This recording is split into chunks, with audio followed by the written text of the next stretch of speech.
PSSI dikabarkan sudah menjalin kontak dan pembicaraan dengan Timur Kapadze. Mantan asisten pelatih Uzbekistan ini mengaku sangat siap menangani Garuda Nusantara apabila diberikan mandat. Kehadirannya disambut sukacita oleh para penggemar lantaran punya gaya main yang serupa dengan Sintayong. Gak cuma itu, timnas Indonesia juga tengah mengebut beberapa pemain keturunan baru dengan kualitas di atas rata-rata. Cetak Gol coba merangkum rencana gila timnas Indonesia bersama pelatih baru sebagai berikut.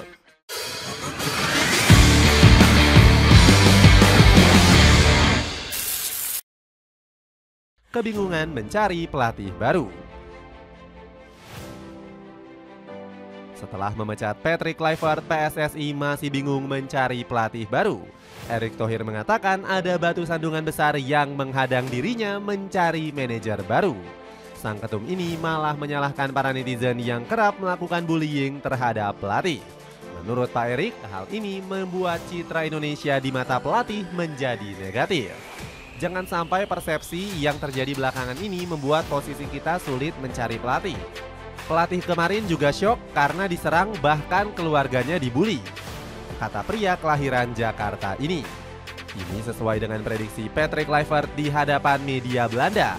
Ex-pelatih timnas Indonesia ini sudah memprediksi PSSI bakal kesulitan mencari pelatih dan menganggap sebagai federasi bobrok. Erick Thohir pun sedikit frustasi karena nggak ada satupun pelatih yang mau menerima. Bahkan rumor mengatakan jika skuad Garuda akan mengambil pelatih dari Liga 1 yakni Bojan Hodak. Pelatih berkepala botak ini menjadi incaran karena sedang dalam performa bagus bersama Persib. Rumor ini semakin kuat lantaran Hodak nggak menunjukkan batang hidungnya di sesi latihan Persib Selasa kemarin. Kabar melatihnya Hodak telah sampai ke telinga para penggemar. Mereka mengecam habis PSSI apabila benar mengambil Hodak sebagai pelatih. Para netizen menyebut federasi nggak mengambil pelajaran dari kegagalan Simon McManamy. Saat itu PSSI mengambil McManamy dengan melihat kiprah menterengnya bersama Bayangkara FC. Untungnya rumor Hodak dibantah mentah-mentah oleh Igor Tolik.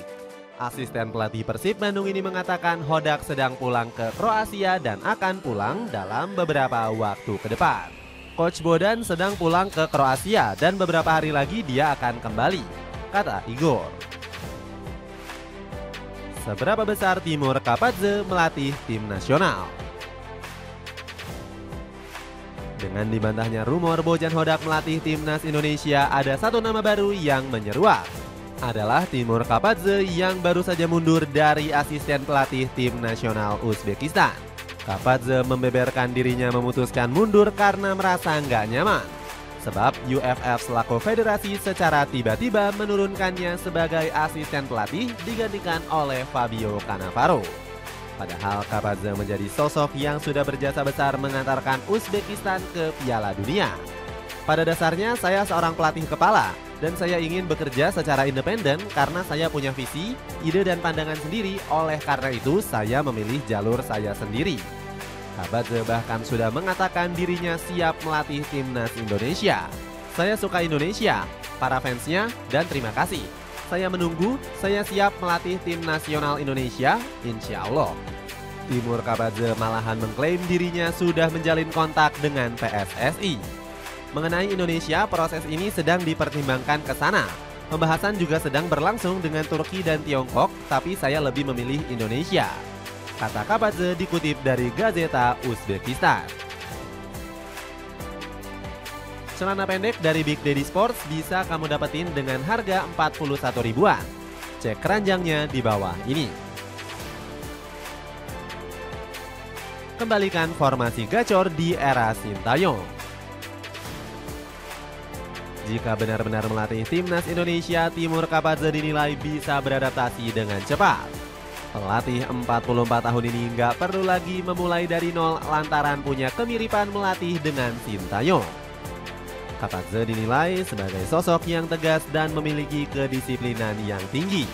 Sang pelatih menolak budaya takut gagal dan membereskan ego individualisme yang melekat di Uzbekistan. Pelatih kelahiran Fergana ini nggak peduli dicaci maki saat dirinya berani memotong generasi. Hasilnya pasukan Serigala Putih menjelma menjadi yang punya karakter kuat. Kiprah cemerlang Kapadze seolah mengingatkan fans Indonesia dengan sosok Sintayong. Keduanya sama-sama dihormati karena punya wibawa serta disiplin tinggi. Bahkan Kapadze juga punya kemiripan taktik dengan pelatih asal Korea Selatan tersebut. Selama menukangi Uzbekistan, sang juru taktik paling sering memainkan formasi 3-4-3. Dua pelatih ternama ini sama-sama mengutamakan pertahanan untuk melakukan transisi kilat. Kekuatan fisik dan kecepatan pemain menjadi atribut wajib dalam taktik mereka. Taktik ini membuat Uzbekistan meraih rata-rata 2,25 poin per laganya pada periode terakhir Kapadze. Ramuan sang pelatih dinilai bakal cocok diterapkan bersama skuad Garuda. Sebab mayoritas pemain timnas Indonesia sudah terbiasa dengan taktik 3-4-3. Dengan begitu JIZ dan kolega nggak memerlukan adaptasi panjang seperti saat dilatih Patrick Kluivert. Contohnya para gelandang dan bek sayap yang menjadi pondasi penting dalam skema tersebut. Tom Haye yang sudah hatam dengan formasi 3-4-3 bisa memainkan tugasnya sebagai pengatur tempo. Berbeda dengan era Kluivert, sekarang El Profesor bakal kembali disokong para wingback. Sebut saja Calvin Verdong yang selalu rajin naik turun dalam formasi 3-4-3 di era Sintayong. Rencana besar Timur Kapadze di tim nasional. Seandainya terrealisasi, kehadiran Timur Kapadze wajib dimaksimalkan oleh PSSI. Terlebih lagi timnas Indonesia punya target besar di Piala AFF 2026 dan Piala Asia 2027. Ambisi tersebut hanya bisa terpenuhi dengan memaksimalkan setiap jeda internasional yang ada. PSSI kembali nggak boleh melewatkan jeda internasional di bulan Maret mendatang. Dengan mencari lawan sepadan bisa menjadi ajang pemanasan untuk Indonesia. Selain itu, hal ini juga bisa kembali menaikkan skuad Garuda Nusantara di tangga kekuatan FIFA. Sebagai informasi, pembagian pot di Piala Asia juga ditentukan lewat ranking tersebut.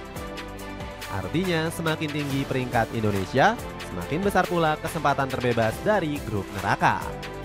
PSSI tidak boleh mengulang kesalahan yang sama seperti jeda internasional November kali ini. Pihak federasi dikritik karena lebih memilih memainkan timnas Indonesia U23. Hal ini terasa sia-sia karena sama sekali nggak mempengaruhi ranking FIFA. Bahkan keputusan ini berpotensi menurunkan performa dan chemistry para punggawa skuad senior. Itu sebabnya PSSI nggak boleh menunjuk Kapadze secara dadakan menjelang FIFA Matchday. Tujuannya agar sang pelatih punya waktu lebih untuk mengenal skuad dan meramu komposisi terbaiknya. Terlebih PSSI kemungkinan bakal menambah amunisi diaspora untuk beberapa waktu ke depan. Kali ini pihak federasi berfokus kepada pemain muda yang memang menjadi kesukaan Kapadze. Salah satunya Gianni Joao Manuel yang rumornya mulai bertebaran akhir-akhir ini. Bek kanan keturunan Portugal tersebut mengaku sangat tertarik membela Panji Garuda di dada. Saya tentu senang kalau mendapatkan panggilan dari timnas Indonesia. Mama saya juga pasti mendukung. Saya mengikuti Irfan Bahdim yang pernah memperkuat Indonesia, ujar Gianni. Selain itu, masih ada Mike Rajasa yang tampil gemilang bersama timnas Indonesia di Piala Dunia U17. Dua pemain tersebut bakal menyempurnakan blueprint Kapadze bersama pasukan merah putih. Pengen beli kaos oversize yang harganya nggak mahal? Cek linknya untuk informasi lebih lanjut.